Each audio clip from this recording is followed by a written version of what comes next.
Apple confirms dates for its WWDC 2014 event. Intel cooks up its first 64-bit kernel to support Android 4.4 KitKat. And is Google's next frontier to become a cell phone carrier? I'm Jaime Rivera, and I think Google's final frontier would be to become an airline, right? This is Pocketnow Daily.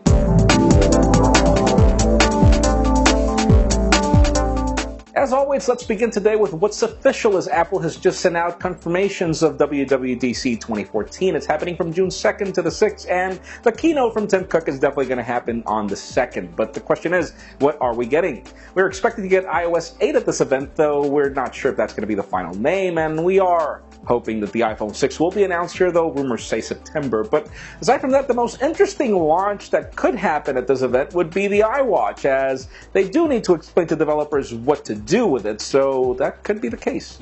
Now let's talk about Intel, as the company has just built its first 64-bit kernel running on Android 4.4 KitKat, which is actually the other way around. They actually built a specific cooked-up version of KitKat that supports its new Intel Atom processor. It's really interesting, as we have been waiting for 64-bit chips on Android for the longest time, and so far there's been a lot of talk, but we haven't really seen something like this until now. Could this be Intel's new push into actually gaining traction in the smartphone market, as they've tried so bad and they haven't really gotten anywhere?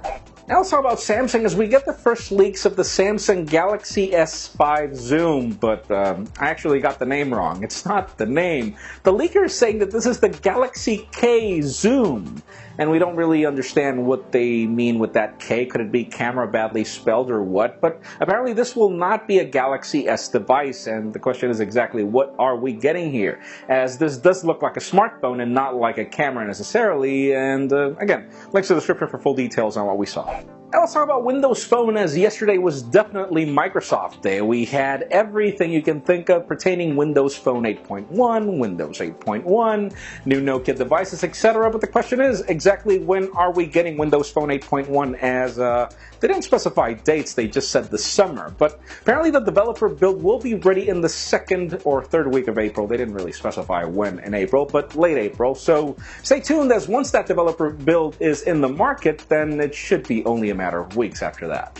And finally, for the very interesting news of the day, we get some new rumors that Google might want to become a cell phone carrier. I mean, they do maps, they do phone calls, they do almost everything, so why not a cell phone carrier? And as it turns out, the company is considering doing this in the cities that they have Google Fiber. And people that have Google Fiber know how great it is, so apparently they want to do it there, but as an MVNO using another carrier's bandwidth, which is really interesting, since if we want more speeds, then we would definitely not use other carriers. Or I don't know exactly what Google plans to do, but that leads me to the question of the day. If Google would become a cell phone carrier, would you want to use it? In my particular case, I would say, why not? I mean, I've seen Google Fiber do crazy things, so, I mean, that would be a great option, but leave us a comment down below. What do you think? And friends, you know the drill. If you want to get the news earlier before this video is filmed, make sure you follow us on Pocketnow.com and subscribe to our YouTube channel as well. You can also follow me on Twitter, Jaime_Rivera. Please give this video a thumbs up if you like what you saw. I am Jaime Rivera. Thank you very much for watching. We'll see you tomorrow.